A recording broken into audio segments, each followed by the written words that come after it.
निहायत ही खूबसूरत फूल है और मुझे लगता है कि राजशेखर जी को ये फूल मिला है तो क्यों ना बात गुलों से शुरू की जाए।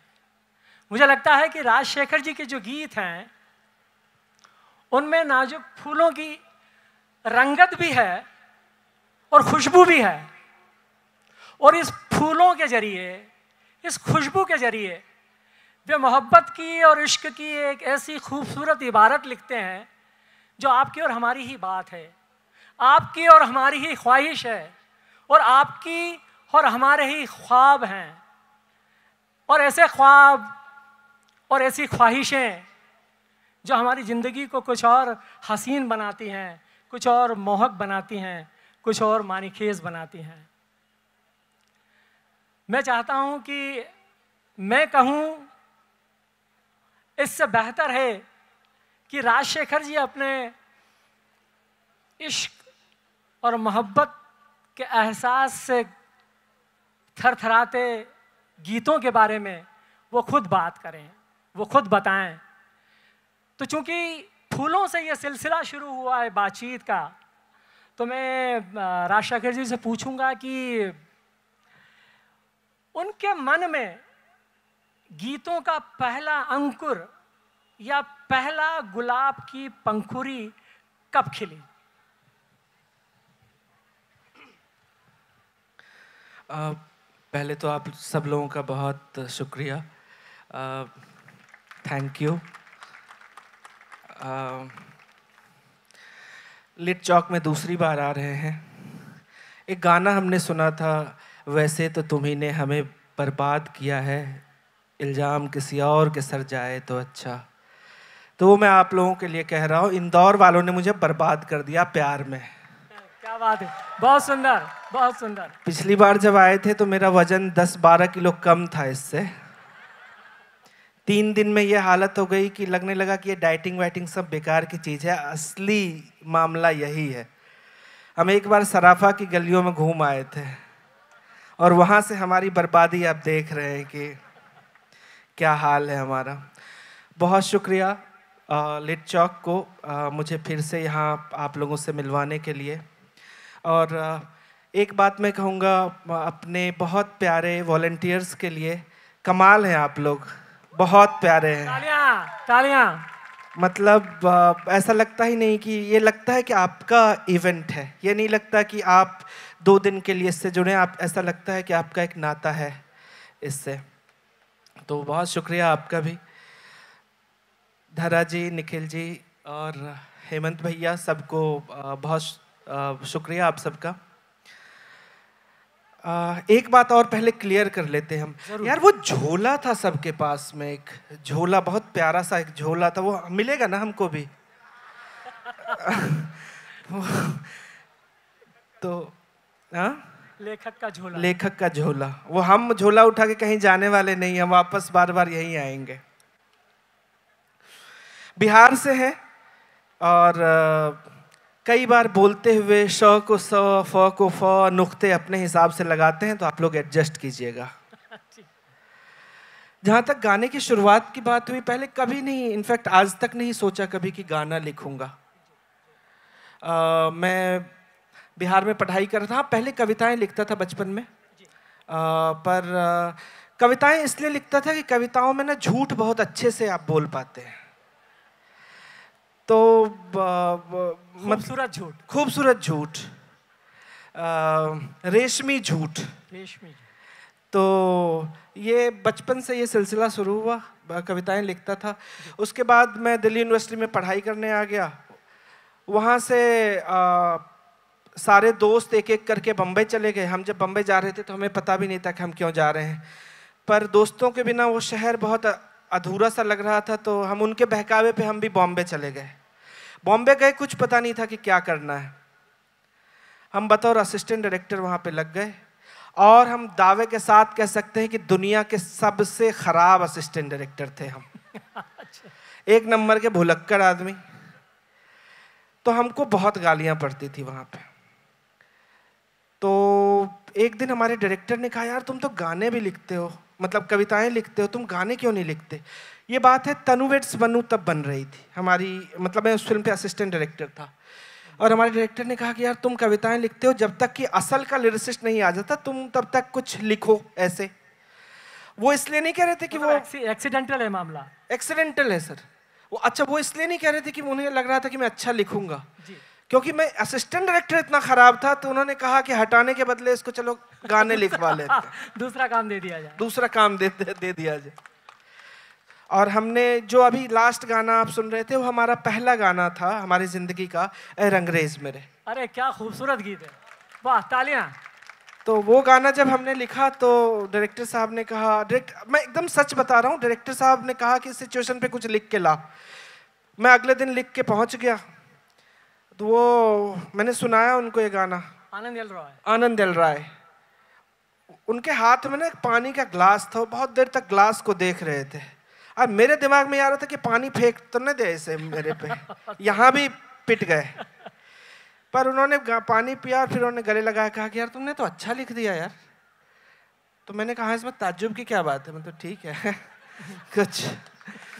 तो उस समय अचानक से मेरे अंदर जाकिर खान आ गया था। बहुत बढ़िया। तो इस तरीके से शुरुआत हुई, फिर एक गाना, फिर दूसरा गाना, फिर तीसरा गाना, फिर दूसरी फिल्म, तीसरी फिल्म, और अभी आपके साथ है। अरे वाह, आपके लोकप्रिय गीतों पर आने से पहले मैं एक बात कहना चाहूँगा कि ये मेरा पर्सनल ओपिनियन है कि जब आप मोहब्बत में होते हैं और जब आप ख्वाब देखते हैं, हसीन ख्वाब देखते हैं, और जब आपकी मोहब्बत टूटती है तो आपको दुख होता है। और मुझे लगता है कि हमारे जो फिल्मी गीत हैं उनको इतना अंडर एस्टिमेट किया गया है कि वो कई लोग नाक भों सिकोड़ते हैं। लेकिन मुझे लगता है कि जो गीत हैं वो हमारे जीवन में कई बार हमको हमारा हाथ थाम लेते हैं। हम निराश हों, हम हताश हों, हमारे सपने टूटे हों, हमारा इश्क टूटा हो, प्रेम टूटा हो, रिश्ते टूटे हों, मुझे लगता है कि कई ऐसे गीत हैं जो अनजान हवाओं पे सवार होकर आपके ज़िंदगी में आते हैं और आपको टूटने से बचा लेते हैं। तो आपके जहन में आपने जब गीत सुने, क्योंकि हमारे यहाँ तो गीतों की एक बड़ी लंबी परंपरा है, जिसमें मजरू सुल्तानपुरी से लेके शैलेंद्र, और शैलेंद्र से लेके साहिर, और साहिर से लेके वरुण कपूर, अमिताभ भट्टाचार्य, और अब आप आ गए हैं। तो आपके जीवन में एक ऐसे नाजुक मोड़ पर कौन सा ऐसा गीत रहा, या कौन से गीत के ऐसे बोल रहे जिन्होंने आपको टूटने से या हताश होने से या निराश होने से बचा लिया? आपका बहुत हल्के और बहुत ही खूबसूरती से आपका हाथ थाम लिया हो। लता जी के शहर में हूँ, और आपने कहा कि बचपन में ना मेरा बचपन गांव में गुजरा है। तो हमारे यहाँ टेलीविज़न नहीं हुआ करता था, बिजली भी बहुत हाल में 10 साल पहले के लगभग बिजली आई है वहाँ पे। तो रेडियो एक बहुत बड़ा माध्यम था। और मुझे याद है माँ के चौके में एक रेडियो हुआ करता था, और उस समय ऑल इंडिया रेडियो पे सुबह में एक प्रोग्राम आता था, सूरज के साथ साथ जी। तो जब हम लोग स्कूल के लिए तैयार होते थे तो वो उस पर गाने बजते थे। तो बहुत सारे गाने उस वक्त सुनते थे, और माँ गुनगुनाती थी तो साथ में वो कहीं रह गए वो गाने। तब तो गाते थे, पर असल में उन गानों का मतलब तब समझ में आया जब दिल टूटा। उसकी भी कहानी सुनेंगे अपन। एक गाना है, आपने साहिर साहब का नाम लिया जी, कि चलो एक बार फिर से अजनबी बन जाए हम दोनों। क्या खूब है, क्या खूब है। अब मुझे लगता है ये गाना कोर्स में होना चाहिए, 9th 10th के किताबों में ये गाना ये बहुत सुंदर बात है। गीतों की महत्ता बताता है। ये 9th 10th के वक्त, जब हमें एक वक्त पे ट्यूशन क्लास के सामने हम इंतजार कर रहे होते हैं किसी का, और हमें लगता है ये इतवार क्यों आ गया यार, आज भी स्कूल होना चाहिए था। और उसके बाद जब वक्त बदलता है और आपको अचानक से ये दुनिया एकदम ऐसी लगने लगती है कि इसमें कुछ है नहीं, उस वक्त में ये गाने अगर आपके किताबों में हो कि वो अफसाना जिसे अंजाम तक लाना ना हो मुमकिन, उसे खूबसूरत मोड़ देकर छोड़ना अच्छा। बहुत बढ़िया, क्या ये क्यों नहीं होना चाहिए किताब में? तो डेफिनेटली एक ये गाना मैं कहूँगा। एक गाना अगेन साहिर, इतना ही उपकार समझ ले जितना साथ निभा दे, जन्म मरण का मेल है सपना, ये सपना बिसरा दे, कोई न संग मरे, मन रे तू काहे न धीर धरे। क्या बात है। तो ये गाना, ये दो गाने मैं कहूँगा कि मुझे बहुत संभाला इन गानों ने। जी, आप जब गीतों की दुनिया में आए तो जैसे कि आपने अपने गांव को याद किया, गांव में अपने घर को याद किया, घर में लगे रेडियो को याद किया, आपने अपनी माँ को याद किया। हमें याद है कि अभी का तो पता नहीं, क्योंकि अब तो बस लेने आती है और बस लेने जाती है बच्चों को, बस आपको बस स्टॉप तक मदर फादर को छोड़ने जाना होता है। लेकिन मुझे याद है, और शायद आपको भी याद होगा, कि हमारी माँ हमारी उंगली पकड़कर या हम अपनी माँ की उंगली पकड़कर स्कूल जाया करते थे। तो जब आप गीतों की दुनिया में आए तो गीतों की दुनिया में आपकी उंगली पकड़ने वाले कई गीतकार रहे होंगे। तो ऐसा कौन सा गीतकार है जो आपकी उंगली को पकड़कर आपको गीतों की खूबसूरत दुनिया में ले गया? तभी समझ में नहीं आ रहा था कि मतलब पहले लगता था कि शैलेंद्र जैसा लिखना क्या है, इतना आसान तो लिखते हैं, साहिर क्या मतलब ठीक है, इरशाद कामिल क्या ठीक है लिख लेंगे। पर जब लिखने लगे तब पता चला कि अरे यार ये तो बहुत मुश्किल काम है, इनके जैसा आसान लिखना। मैं एक बात कहूँगा, इंदौर से जुड़ी हुई बात है वो। अरे वाह, ध्यान से सुनिएगा। तनुवेट्स मनु मेरी रिलीज हुई, मुझे फिल्म इंडस्ट्री से 2 लिरिसिस्ट का कॉल आया। वाह। एक लिरिसिस्ट वो ग्वालियर के हैं, पता नहीं ये बहुत खैर उनके अलग अलग बहुत अलंकारिक भाषा में बात करते हैं। पीयूष मिश्रा जी। अरे क्या बात है, वाह। तो एक और ग्रेट आर्टिस्ट। मैं उनको जानता नहीं था, उनका अचानक से मुझे कॉल आया एक अननोन नंबर से। मैंने फोन उठाया तो उन्होंने कहा अब राजशेखर बोल रहा है। तो मैंने कहा हाँ, और उसके बाद लगातार वो अलंकारिक भाषा में जिसमें उन्होंने माताओं को बहनों को याद किया और कह रहे कि ये उनकी अपनी स्टाइल में ये गाना तूने देखा है? तो मैंने कहा जी, और मैंने कहा आप कौन बोल रहे हैं? पीयूष मिश्रा बोल रहा है। तो मैंने कहा मैं ये सोच रहा हूँ ये गाली क्यों दे रहे हैं, मैंने तो इनका कुछ चुराया भी नहीं है। फिर उन्होंने कहा, मुझे बाद में पता चला कि उनके प्यार दिखलाने का, जैसे आपका खाना खिलाने का है, जब तक आदमी यहाँ तक वो ना हो जाए, वैसे ही पीयूष भाई का है कि वो कुछ उल्टे पुल्टे शब्द अगर ना बोले तो उनका प्यार नहीं झलकता। और दूसरा आदमी बावरा मन वाला स्वानंद किरकिरे। मुझे याद है कि मेरी पहली फिल्म रिलीज हुई थी और उनका मुझे कॉल आया था और उन्होंने जितने प्यार से बात की मुझसे, मुझे लगा कि वो वाला होता है ना कि माँ मैं पहुंच गया हूँ यहाँ पे। जिस आदमी का गाना मैं घंटों अपने वॉकमैन पे सुना करता था, बावरा मन या और बाकी गाने, मुझे सच में यकीन नहीं हो रहा था पहले कि ये सच में ये हुआ है। बट इन 2 लोगों का मैं मतलब मुझे हमेशा मैं याद रखूंगा कि शुरुआती दिन में जिस समय में आपको लगता है, आपने एक सेल्फ डाउट से भी गुजरते हैं कि अच्छा लिखा है नहीं लिखा है, क्या है नहीं है, तो इन दोनों लोगों ने बहुत सपोर्ट किया इन दिनों में। मुझे लगता है कि ऐसे बहुत कम गीतकार हैं जिनको एक तो बड़े निर्देशक की फिल्म मिले और उस फिल्म में गाने लिखने का मौका मिले, और गाने लिखने के बाद वो न केवल फिल्म हिट हो जाए बल्कि गाने भी हिट हो जाएं। तो वो उस सक्सेस को मतलब आपने कैसे एंजॉय किया? क्योंकि मुझे लगता है कि किसी भी नए गीतकार के लिए एकदम सफलता का, कामयाबी का इतना अनंत एक आकाश खुल जाए तो मतलब वो भी एक ख्वाब जैसा लगता है। क्या सोचते हैं आप? रविंद्र सर, ये बहुत अच्छा तो नहीं कहूँगा, बहुत ही दिलचस्प सवाल है। इससे पहले की कहानी आप जानते हैं, मैं असिस्टेंट डायरेक्टर था और कैसा था आप सबको अभी तक पिछले एपिसोड में पता चल चुका है। अचानक 1 साल 1.5 साल के बाद फिल्म के गाने आते हैं तनुवेट्स मनु के, और हर जगह से तारीफ मिलती है मीडिया में, मतलब दुनिया जहान, BBC, आउटलुक, इंडिया टुडे, हर जगह आपके बारे में चीज़ें छप रही हैं।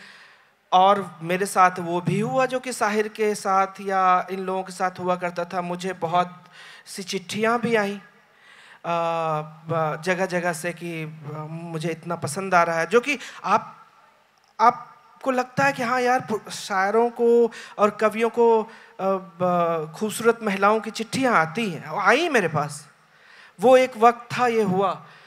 पर इसका एक दूसरा पहलू है जो कि जिसने कि मुझे बहुत सिखाया जी जी। कि तनुवेट्स मनु 2011 में आई थी और 2014 तक उसके बाद मेरे पास कोई काम नहीं था। ओह। मेरे पास एक फिल्म नहीं थी उसके बाद भी, क्योंकि मुझे पता नहीं था कायदा, वो गणित नहीं पता था मुझे कि कैसे फिल्में मिलती हैं, क्या होता है, कुछ भी नहीं जानता था मैं। बिल्कुल। तो ये 3 साल, 1 साल तो सक्सेस को या जो कह ले उसको आप एक एंजॉय करते रहे कि अरे वाह, तालियां और इंटरव्यूज और ये सब कुछ।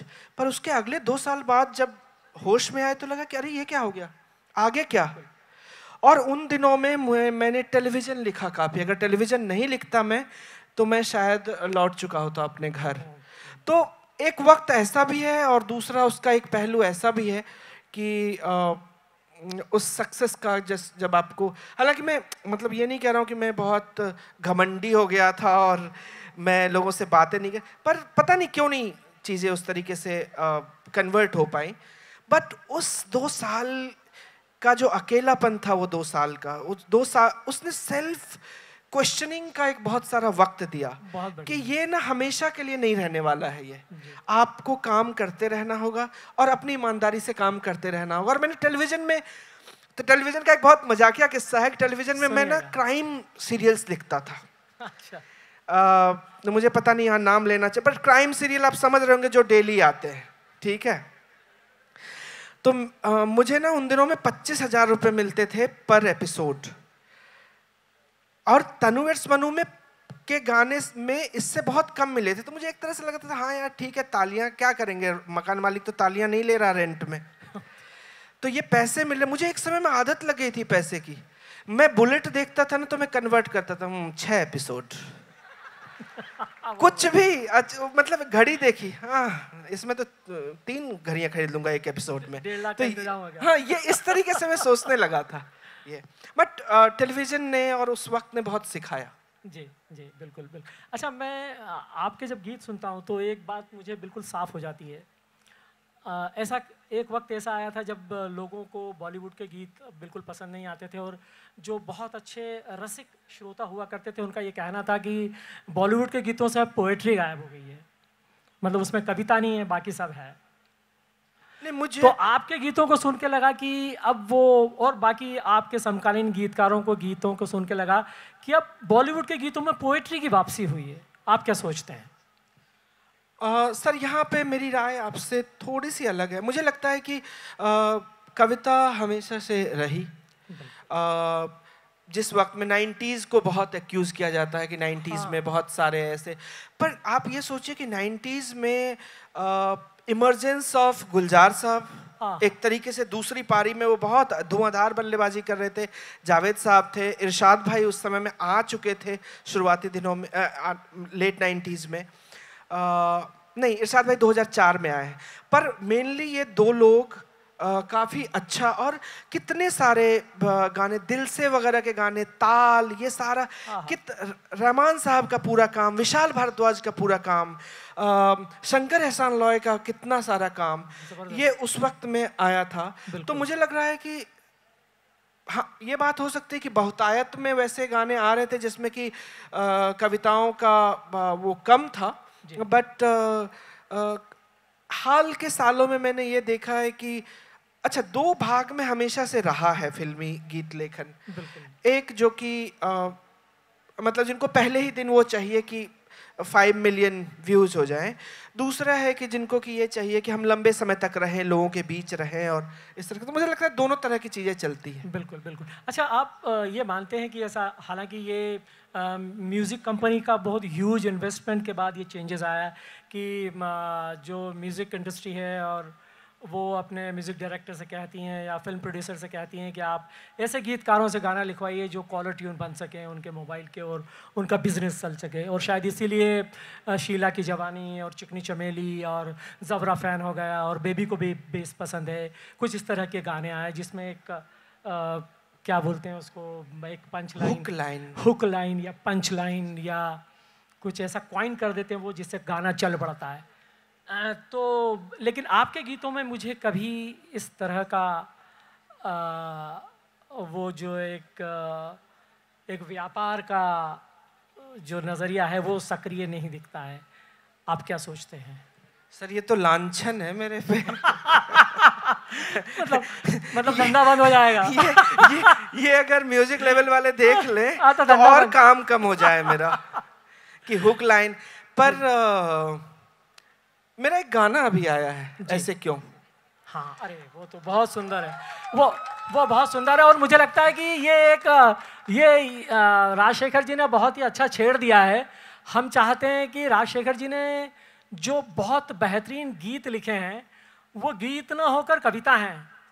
तो हम राजशेखर जी से ये कहेंगे कि ये सवाल का जवाब पूरा हो जाए तो वो ऐसे गीत हमको सुनाएं जिनमें कविता है। आप सहमत हैं? तालियां बजाइए जरा जोर से। Thank you. तो मैं ऐसे क्यों के बारे में इसलिए बात कर रहा हूँ, सिर्फ इसलिए नहीं कि हमारा गाना है। ऐसे क्यों में वो सारे टिक मार्क हैं जिससे गाने हिट नहीं होते। हमें आशंका भी नहीं थी कि ये गाना हिट हो सकता है।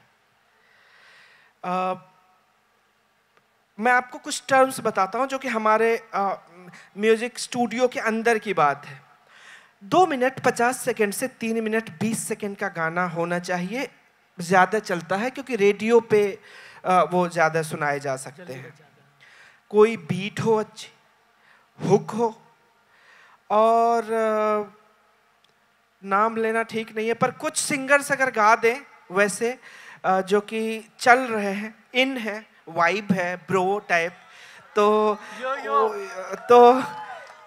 गाने हिट हो सकते हैं। पर ऐसे क्यों ने ये सारे टिक मार्क नहीं है। 5 मिनट 40 सेकंड का गाना है, हुक लाइन नहीं है। और रेखा जी कमाल के सिंगर हैं, पर रेखा जी भी वो ब्रो वाली सिंगर नहीं है, रेखा भारद्वाज जी, ठीक है। और उसके बावजूद ये गाना, जिस तरीके से प्यार मिला इस गाने को और जितना आप लोगों ने उसके रील्स बनाए और जिस तरीके से वो पहुंचा लोगों तक सारे स्ट्रीमिंग प्लेटफॉर्म पे, वो हमारे लिए बहुत चौंकाने वाली बात थी। और हमारे लिए नहीं, कई सारे म्यूजिक कंपनी वाले हमें कह रहे यार ऐसे क्यों, जैसा कुछ लिख के दो ना। तो ये देखिए कैसे अचानक से चीजें बदल जाती है।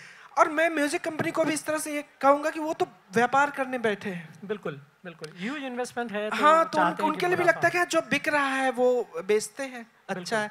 पर उनको ये जो वो सोचते हैं कि यही बिकेगा, ये मुझे लगता है कि इसके बारे में उनको सवाल करने चाहिए खुद से। बिल्कुल। अब जैसा कि आपने कहा कि ऐसा क्यों, और आपके कुछ ऐसे गीत जो लगभग कविता हैं, बल्कि कविता ही हैं, वो मैं चाहता हूँ कि आप हमारे बहुत ही प्रेमिल और स्नेही दर्शकों के लिए कुछ यदि गुनगुना दें, यदि पढ़ दें, जो आप पसंद करना चाहें वो। अपना गाना तो नहीं गुनगुनाएंगे, इतना खराब नहीं करेंगे उन गानों को। पर ऐसे क्यों,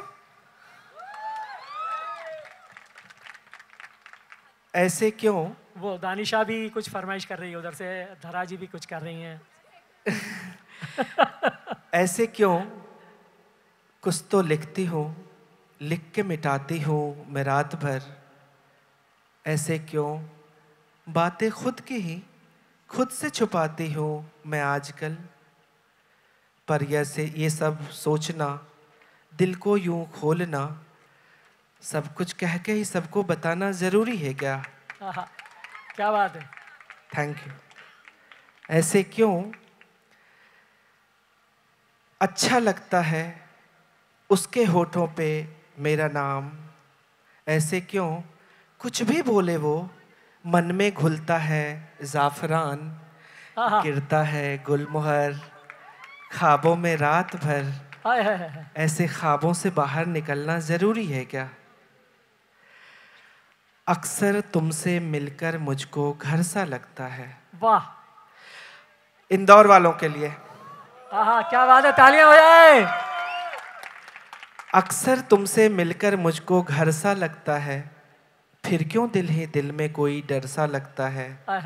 बीता जो वाक़या सोचूं मैं क्यों भला, बीती बातों से दिल को दुखाना जरूरी है क्या, वाह। ऐसे क्यों।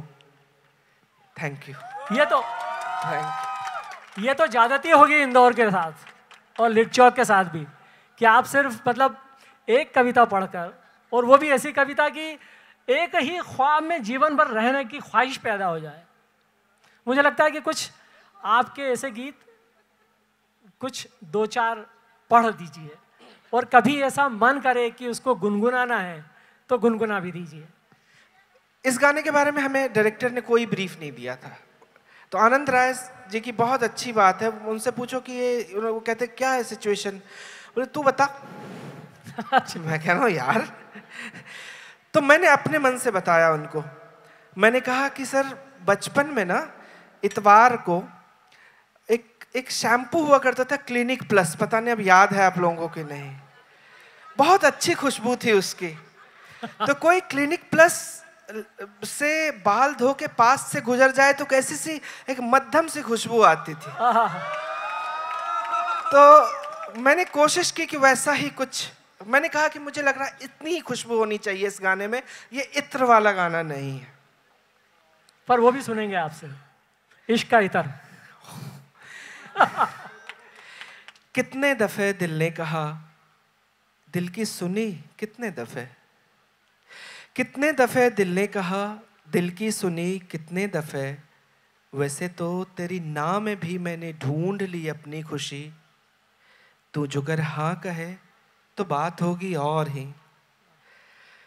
वैसे तो तेरी नाम में भी मैंने ढूंढ ली अपनी खुशी, तू जुगर हाँ कहे तो बात होगी और ही। दिल ही रखने को कभी ऊपर ऊपर से सही, कह दे नहा, कह दे नहा यूं ही, कितने दफे दिल ने कहा। क्या बात। आज बात हो रही थी यहाँ पे झुमकों की, हाँ, तो ये बीच का मैं स्किप करता हूँ, अगला वाले पे जाता। कितने दफे मुझको लगा तेरे साथ उड़ते हुए, आसमानी दुकानों से ढूंढ के पिघला दूं मैं चांद ये, तुम्हारे इन कानों में पहना भी दूं बूंदे बना, और ये मैं सोच लूं समझेगी तू जो मैं न कह सका, पर मैं डरता हूं अभी ना ये पूछे तू कहीं, क्यों लाए हो ये यूं ही। कितने दफे दिल ने कहा, दिल की सुनी कितने दफे। वाह, थैंक यू। अभी इधर से कोई एक फरमाइश हो रही थी, जाने ना, जाने दे, जाने दे, जाने दे। गुनगुना के तालियां हो जाए जरा, थोड़ा माहौल बनाइए कि एक कवि को गुनगुनाने का मतलब उसके लिए माहौल बन जाए तो मजा आएगा। यार अपना ही गाना गुनगुनाते हुए ऐसा लगता है अब खराब कर रहे हैं। सुनाइए सुनाइए। रसगुल्ला बनाया उसके ऊपर नमक डाल। वो जो था ख्वाब सा, क्या कहे जाने दे, ये जो है कम से कम ये रहे कि जाने दे, क्यों न रोक कर खुद को एक मशवरा कर ले मगर जाने दे, आदतन तो सोचेंगे होता यूं तो क्या होता मगर जाने दे, वो जो था ख्वाब सा क्या कहे जाने दे। आगे आगे आगे आगे आगे।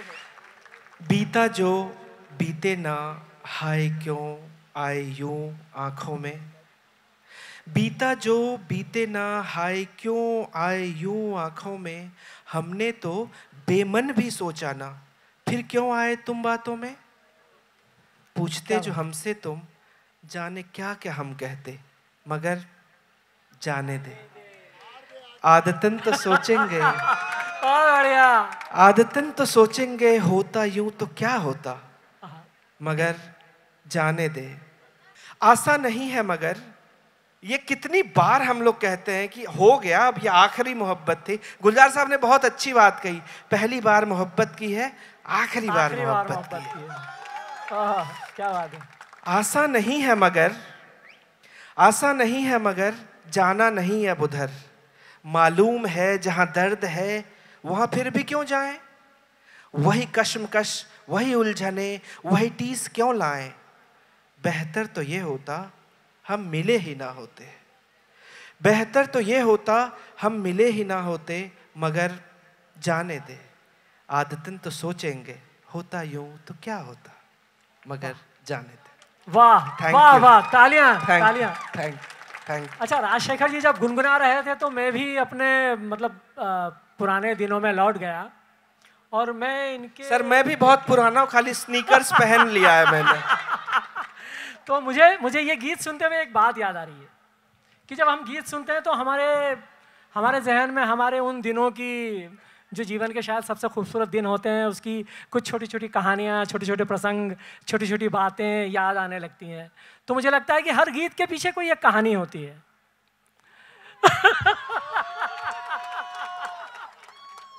आप पानी पी लीजिए क्योंकि आपके गीतों के पीछे की कहानी हम आपसे पूछेंगे। तो मुझे लगता है कि हर गीत के पीछे कोई एक कहानी होती है और उस कहानी के बिना वो गीत पूरा नहीं होता। तो गीत जब पूरा होता है जब कहानी होती है, और कहानी जब पूरी होती है जब गीत बुना जाता है। तो इन दोनों का एक बहुत खूबसूरत, बहुत ही नाजुक रिश्ता है। तो मैं राजशेखर जी से जो सवाल पूछने वाला हूँ ये है कि आपके ऐसे कौन से 2 या 3 या 4, और आप फरमाइश करेंगे तो 5 और 6 भी हो जाएंगे, उनके पीछे की कोई बहुत रोचक, कोई बहुत मार्मिक, कोई बहुत ही मोहब्बत भरी, गहरे एहसास में पगी, कोई कोई कोई ख्वाब भरी कोई ऐसी कहानी हो जिससे आपका दिल टूटा भी हो, जुड़ा भी हो, और जुड़कर फिर नई धड़कन से धड़कता भी हो, ऐसी कोई कहानी। क्वेश्चन के लिए ताली, ये जिस तरीके से उन्होंने कहा। सर जितनी आबाद और बर्बाद मोहब्बत थी ना वो पहली फिल्म पे खर्च हो गई। उसके बाद ना दिल टूटना नहीं लगता है। सर मैं रोक रहा हूँ, माफ़ी चाहता हूँ। देखिए, मोहब्बत ऐसा खजाना है जो जितना खर्च करो ना उतना बढ़ता जाता है। ये बात सही कह रहे हैं, पर वो मोहब्बत ने जगह तब्दील कर ली, अब वो चेक हो गया है। तो पहली फिल्म में वो सारा दिल का टूटना, बिखरन, जुड़ना, अच्छे दिन, खूबसूरत रातें सब आ गई। उसके बाद से ना चेक कितने का आ रहा है उस पर डिपेंड करने लगा है कि गाना कैसा होगा। जोक्स अपार्ट, बट एक बहुत मज़ेदार किस्सा है एक। ये बात है अगेन फर्स्ट फिल्म तनु वेड्स मनु, रंगरेज मेरे। वडाली ब्रदर्स की आवाज़ में ये गाना है। एक और वर्जन है, कृष्णा जो कि म्यूजिक डायरेक्टर है, उनकी आवाज़ में भी है। तो वडाली जी ने वो अब तो एक भाई नहीं रहे, एक है, तो प्यारे लाल जी और पूरन चंद जी, उन्होंने, वो पंजाब में रहते हैं अमृतसर के पास। तो जब ये गाना हम लोगों का बना तो हमारा मन किया कि हम इनको उनसे गवाएं। तब तक उन्होंने हिंदी फिल्म इंडस्ट्री में कोई भी गाना नहीं गाया था। एक फिल्म बहुत पहले आई थी धूप, उसमें एक उनका ही कॉम्पोजिशन, उनका ही वो था, तो वो उन्होंने गाया था। बाकी हालिया सालों में उन्होंने कोई गाना नहीं गाया था। तो उन्होंने कहा कि हमने उनको अप्रोच किया तो उन्होंने कहा कि भाई हमें लफज भेज दो। बोला लफज भेज दो क्योंकि इस उम्र में क्या गवा लोगे तुम लोग, हमें पता नहीं, छम्मक छल्लो गवा लिया तुम लोगों ने, तो उम्र भर की पूरी जो हमारी रूहानी गायकी थी उस पर एक दाग लग जाएगा। तो हमने कहा ठीक है, हमने भेज दिया उनको लिरिक्स। उन्होंने कहा हाँ बेटा लफज तो ठीक लग रहे हैं, गा देंगे। 1 महीने बाद का उन्होंने डेट दिया, सितंबर 2010 की बात है ये। ठीक है, आए वो, फ्लाइट से उतरे, हम एयरपोर्ट पे गए उनको लेने के लिए। और तब तक ये पहली रिकॉर्डिंग थी हमारे ज़िंदगी की। तो आप सोच सकते हैं कि हम कितने एक्साइटेड होंगे हम लोग। तो हम लोग गए तो बुके वुके सब कुछ लेके गए थे एयरपोर्ट पे। दोनों भाई उतरे और लंबे चौड़े सफ़ेद कुर्ते पजामा में आए, हमने पैर वैर छुए, बुके दिया, सारा कुछ। तो उनका सवाल, बेटा दवाई? तो मैंने कहा जी गला खराब है क्या? हाँ वही समझ ले। मैंने कहा ठीक है। हम पहुंचे होटल। हमारे साथ जो एक लड़का था, हमने कहा कि भाग के जाके ना एक कप सिरप ले आओ और मुलेठी उलेठी ये सब ले आना। तो हमने कहा, और प्रोड्यूसर से लड़के हमने कहा था कि भाई हमको इनसे गवाना। इसमें भी वही बात आ रही थी, यार वडाली जी को कौन सुनेगा आज की जनरेशन में। तो हमने कहा कि नहीं यार, हमारे पैसे में से काट लेना अगर नहीं हुआ तो। हालांकि उतने पैसे भी नहीं मिल रहे थे जितनी उनकी फीस थी। खैर हम होटल पहुंचे तो हमने उनको दी दवाई। देखते हैं ये क्या है? तो हमने कहा तो कौन सी लेते? तो मैंने उनके मैनेजर को फ़ोन किया। मैंने कहा भाई साहब ये कौन सी दवाई चाहिए? तो उसने टाइम देखा, बोला अभी तो काली वाली चाहिए। तब हमें समझ में आया कि काली दवाई कौन सी वो कह रहे हैं। खैर वो काली वाली दवाई हमने दी उनको, उनका गला ठीक हुआ। फिर वो तर हो गया, सो गए। अगले दिन वो तभी कहते हाँ अब लफ्ज़ दे दे। तो मैं हिंदी में लिखता हूँ देवनागरी में, तो मैंने उनको लिरिक्स बनाया। तो बोला कि ये क्या है? तो हम कह रहे अरे गाना है। बोला ये तो हम पढ़ ही नहीं सकते। मैंने कहा तब? तो उनको गुरमुखी में चाहिए था। अब बम्बई में रात में 11 बजे वो दवाई पी चुके हैं, सामने हारमोनियम है, और मैं सोच रहा हूँ कोई गुरमुखी लिखने वाला मिल जाए हमें। अब किसको बोले? लगा अचानक से कि यार वो जो मैनेजर साहब हैं उनको बोलते हैं। तो उनको फ़ोन पे हमने पूरा गाना बोल बोल के लिखवाया। उन्होंने वो स्कैन करके गुरमुखी में फैक्स किया हमें, मतलब जो भी मेल भेजा। देखा उन्हें, हाँ हाँ ठीक है। 1-2 लाइन गाया, बोला हाँ सुर ठीक है, चलो कल गाएंगे। तब तक दवाई भी अंदर जा चुके थे। अगले दिन हम लोग स्टूडियो पहुंचे। बहुत बहुत बहुत कमाल, मतलब वैसे बहुत कम कलाकार होते इतने दिल के सच्चे सीधे। गए स्टूडियो तो उसमें एक लाइन है, रंगरेज तूने अफीम क्या है खाली, कि मुझसे तू ये पूछे कि कौन सा रंग। रंगों का कारोबार है तेरा, ये तू ही तो जाने कि कौन सा रंग। तो उनके वो गा रहे हैं, उससे पहले की लाइन गा चुके हैं वो, उसके आगे गा रहे हैं कि अंग्रेज तूने मशीन क्या है खाली। हमने कहा बाबा जी ये नहीं है। बोला यही है। मैंने कहा अरे मैंने लिखा है। बोला नहीं इसमें यही लिखा हुआ है, अंग्रेज तूने मशीन क्या है खाली। वो कह रहे आजादी की पहले की फिल्म है क्या? मैंने कहा बाबा जी ये अब भी लखनऊ में शूट होनी है इसकी, कोई पहले की नहीं है। फिर मुझे याद आया कि हो सकता है मैनेजर साहब ने भी तब तक दवाई ले ली होगी। तो ये एक बहुत, खैर उसके बाद ज्यादा हो गई होगी दवाई। मैनेजर साहब की तो पता शायद। फिर उसके बाद गाना हुआ, रिकॉर्डिंग हुई 12 घंटे तक। और जब तक वो बूथ में थे उन लोगों ने पानी के अलावा कुछ भी नहीं पिया। और दोनों भाई अलग अलग, एक तो स्टूडियो में क्या होता है सिंगर्स में, एक सिंगर गाए और फिर दूसरे वाले जाके गाते थे। तो वो दोनों क्योंकि साथ गा रहे थे बचपन से, तो कुछ देर के बाद एक लाइन के बाद ना वो भाई की तरफ देखते थे जो कि इधर बैठे हुए थे। तो फिर उन्होंने कहा कि यार हम गा नहीं पा रहे अकेले, तो उनको इधर ला के बिठाओ। फिर वो आए दोनों भाई, उन्होंने हाथ पकड़ा और फिर जो उन्होंने गाना शुरू किया तो फिर गाते रहे। वड़ाली बंधुओं को याद किया आपने, और वड़ाली बंधु जी जो हैं उनका पूरा जो गाना है वो बड़ा रूहानी गाना है। लेकिन इस रूहानी से मुझे एक बड़ा खुराफाती सवाल पैदा हो रहा है, और वो खुराफाती सवाल इस अर्थ में है कि मैं बहुत विश्वास करता हूँ रूहानी इश्क का जो रूहानी हिस्सा है वो बड़ा, उसका उजाला, और बड़े बड़े साहित्यकार और दर्शनकार और ओशो से लेके कांट सब लोग रूहानी बातें करते हैं। अब कई बार मुझे इश्क में रूहानी समझ में नहीं आता। मुझे लगता है कि जो इश्क है वो फिज़िक्स से भी बना हुआ है और केमिस्ट्री से भी बना हुआ है। तो मेरा सवाल ये है कि इश्क में रूहानी होना तो बहुत अच्छी बात है, लेकिन इश्क में जो फिजिकल रिलेशनशिप है उसका कितना इम्पोर्टेंस आप समझते हैं? क्या इश्क बिना फिजिकल अफेक्शन के संभव है क्या? क्या सिर्फ वो रूहानी होता है क्या? मतलब ऐसा होता है कि आप दूर से ही कुछ एक में दूसरा रसायन डाल रहे हैं और वो रसायन से पता नहीं एक भाप बन के उड़ गया, इसका क्या अर्थ है? ऐसे रूहानी होने का क्या अर्थ है? मेरा सवाल ये। सर, एक तो आपने फिजिक्स केमिस्ट्री का नाम लेके फिर से मेरे दिल की धड़कन बढ़ा दी। पटना साइंस कॉलेज में मैं पढ़ता था कुछ दिनों के लिए, और उसके सामने राजकमल और वाणी प्रकाशन की किताब की दुकानें थी। मैं अक्सर बंक करके इधर चला जाता था और इसकी खिड़कियां जो है कहीं और किसी और दुनिया में खुलती थी। मुझे याद है मेरे एक टीचर थे H.C. वर्मा, कॉन्सेप्ट फिजिक्स वाले, रेस्निक हेलिडे, H.C. वर्मा, इन्हीं लोगों से भाग करके मैं इधर आया और आप इधर भी ले आए फिजिक्स और केमिस्ट्री। सर,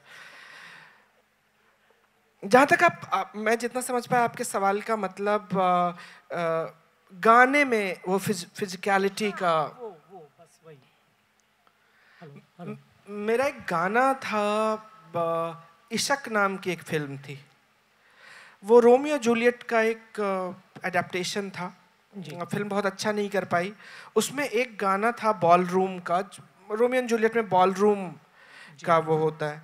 तो उस गाने में मुझे पहली बार बोला गया कि डबल मीनिंग कुछ लिखो, और मैं जो भी लिखता था डायरेक्टर बोलते थे नहीं और ज़्यादा और ज़्यादा। तो मैंने आखिरी में उनको कहा कि सर कम से कम डबल मीनिंग में 2 मीनिंग तो होना चाहिए, आप तो एक ही बोल रहे हो।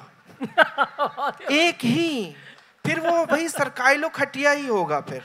अच्छा। तो कम से कम 2 तो रहने दो, इतना तो लिहाज कर लो यार, मेरा करियर अभी शुरू हो रहा है, क्यों कर रहे हो मेरे साथ ये? बहुत बढ़िया। तो जो उसकी सबसे मांसल पंक्तियां थी जी, वो मैं 2 सुनाता हूं आपको। सुनिएगा सांस रोक के।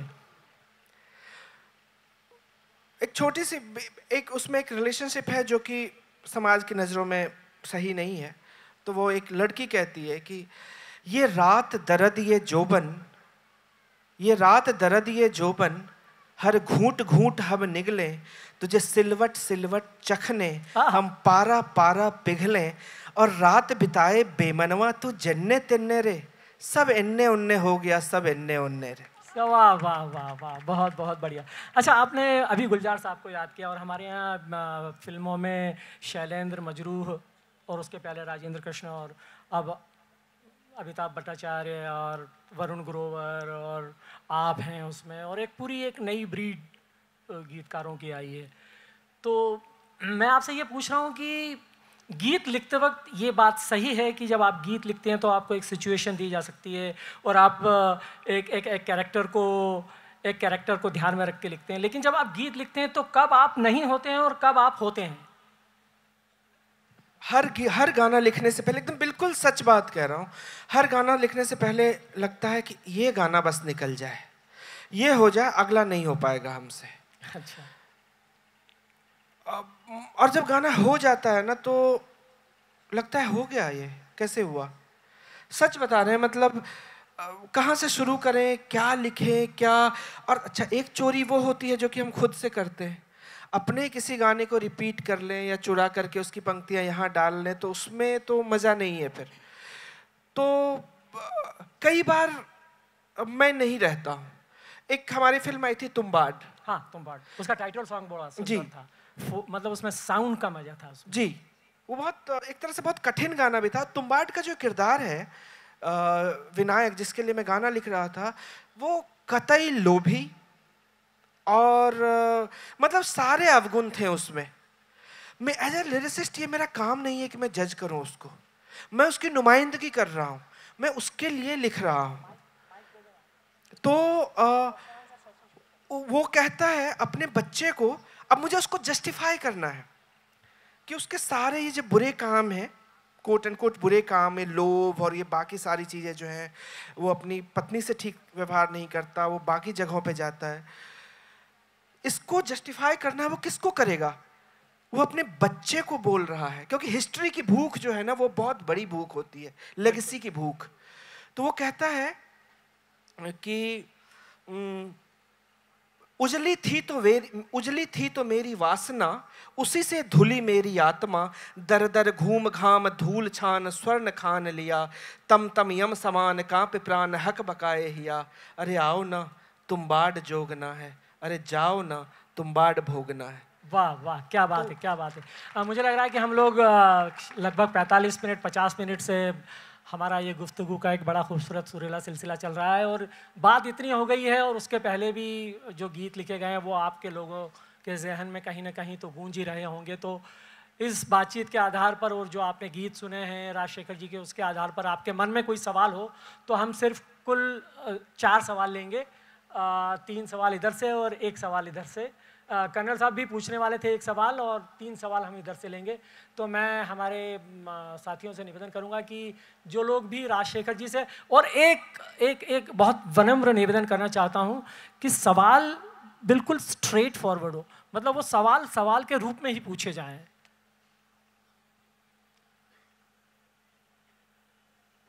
आप आगे आ जाइए, थोड़ा सा आगे आ जाइए। जी, मेरा नाम जितेंद्र है और मैं ग्वालियर से ही हूँ। मैं आपसे ये पूछना चाहता हूँ, जो नए लिरिक्स राइटर हैं, मैं शायरी करता हूँ, जो नए लिरिक्स राइटर हैं मुंबई में जाकर अगर वो अपना कहीं स्थान बनाना चाहते हैं तो उनके लिए वो शुरुआत कैसे होनी चाहिए, या कहाँ उन्हें जाना चाहिए, या कितनी एक्सेप्टेंस है वहाँ पर नए लिखने वालों की? देखिए, मुझे तो कुछ स्ट्रगल नहीं करना पड़ा पहली फिल्म के लिए। मेरा स्ट्रगल उसके बाद शुरू हुआ कि मैं बना रहूं और मुझे काम मिलता रहे, या अच्छा काम करने का जो स्ट्रगल है। बहुत सारे नए लोग आ रहे हैं। Film writers association, screen writers association है एक, आप एक तो उससे जुड़िए। कई बार हम लोग ना मीटअप करते हैं जिसमें कि कुछ पुराने लोग, कुछ नए लोग, हम लोग आपस में मिलके बातचीत करते हैं, और एक तो लिखते रहिए। और अभी तो इतना अच्छा मौका है कि इंस्टाग्राम है, फेसबुक है। एक चीज़ तो आप अपनी चीज़ें लोगों तक इस तरह से पहुंचा सकते हैं। कुछ नए, जैसे आप अभी चाह रहे हैं, वैसे नए बहुत सारे म्यूज़िक कंपोजर्स हैं जो कि ढूंढ रहे हैं अच्छे लिरिसिस्ट। उनके साथ मिल के, अगर मैं एक छोटी सी बात बता रहा हूँ, चांद बालिया नाम का एक गाना आया था कुछ दिनों पहले। वो डिसरप्टर था वो गाना इंडस्ट्री के लिए। वो उस लड़के को कोई नहीं जानता था इससे पहले कौन है क्या है। हो सकता है कि आपका अगला गाना वैसा हो, तो बिल्कुल आप ग्वालियर में बैठे कर सकते हैं, बॉम्बे आने की भी जरूरत नहीं है अभी। आखिरी सवाल। राजशेखर जी, एक बहुत सिंपल सा क्वेश्चन। आपने कहा कि 2011-2014 के बीच में 3 साल का गैप रहा। थोड़ा सा वॉल्यूम। जी हाँ, तो आपने कहा कि 3 साल का गैप रहा, आप कुछ गणित के समीकरण ढूंढ रहे थे कि कैसे 2014 के बाद नाव चल पड़े। तो वो समीकरण अगर आप शेयर कर पाए नए राइटर्स के लिए कि क्यों गैप आ जाता है और क्या करें कि वापस से पिकअप लेकर के गाड़ी को आगे बढ़ाया जाए, थोड़ा कुछ सा शेयर कर पाएंगे तो अच्छा रहेगा। मैं सच में इसका जवाब नहीं जानता हूँ। आपकी आवाज़ बहुत अच्छी है, पर मैं इसका सच में जवाब नहीं जानता हूँ। मैंने कुछ तब्दीली नहीं करी अपने अंदर, मैं बस टेलीविज़न में लिखता रहा। और मैं एक चीज़ आज भी करता हूँ, मेरे पास ना कहने में मुझे हिचक नहीं होती। अगर मुझे स्क्रिप्ट समझ में नहीं आती या लोग नहीं समझ में आते, कई बार स्क्रिप्ट ऐसी वैसी भी होती है पर लोग, मुझे लग रहा है कि यार ये प्यार कर रहे हैं मुझसे, तो मैं कई बार प्यार में बिक के हाँ बोल देता हूँ। मुझे लगता है कि आपके अंदर जो है ना, उसको बदलने की कोशिश मत कीजिएगा। अगर आपको पता है कि ये ठीक है, आप सही जगह से ऑपरेट कर रहे हैं, तो बाकी हम लोग अभी मिलेंगे बाहर तो बकैती करेंगे। बिल्कुल। ये हमारी गुफ्तगू का सिलसिला हम यहीं ख़त्म करते हैं। और जैसा कि मैंने बीच में एक गीत को याद किया था कि आधा है चंद्रमा रात आधी, रहने जाए तेरी मेरी बात आधी। तो मुझे लगता है कि हमारे जीवन को आधा चंद्रमा, आधी रात, आधी बात, आधा ख्वाब, आधी हकीकत, आधा ख्वाहिश, आधे ख्वाब ही ज़्यादा धड़कता हुआ बनाते हैं। तो हम हमारी इस अधूरी बात को यहीं ख़त्म करते हैं, ताकि ये अधूरी बात हमारे दिलों में पूरी होकर धड़कती रहे। आप लोगों ने अपनी बहुत ही गंभीर, रसीली, सहज उपस्थिति से इस सत्र को मानिखेज बनाया, उसके लिए हम लिट चौक की तरफ से आपका बहुत आभार व्यक्त करते हैं। और हम लिट चौक की तरफ से राजशेखर जी का आभार व्यक्त करते हैं कि उन्होंने अपने निहायत ही खूबसूरत नाजुक बातों से, कहानी से, ख्वाब से हम लोगों को रूबरू कराया। बहुत बहुत शुक्रिया। Thank you. इसके बाद बैक टू बैक सेशन है हमारा। थैंक यू आप सबका। बहुत बहुत प्यारे ऑडियंस हैं आप लोग, और इतनी रात तक कविता के बारे में, गानों के बारे में बहुत कम जगह सुनने को मिलता है, और वॉलंटियर्स को सबसे ज़्यादा प्यार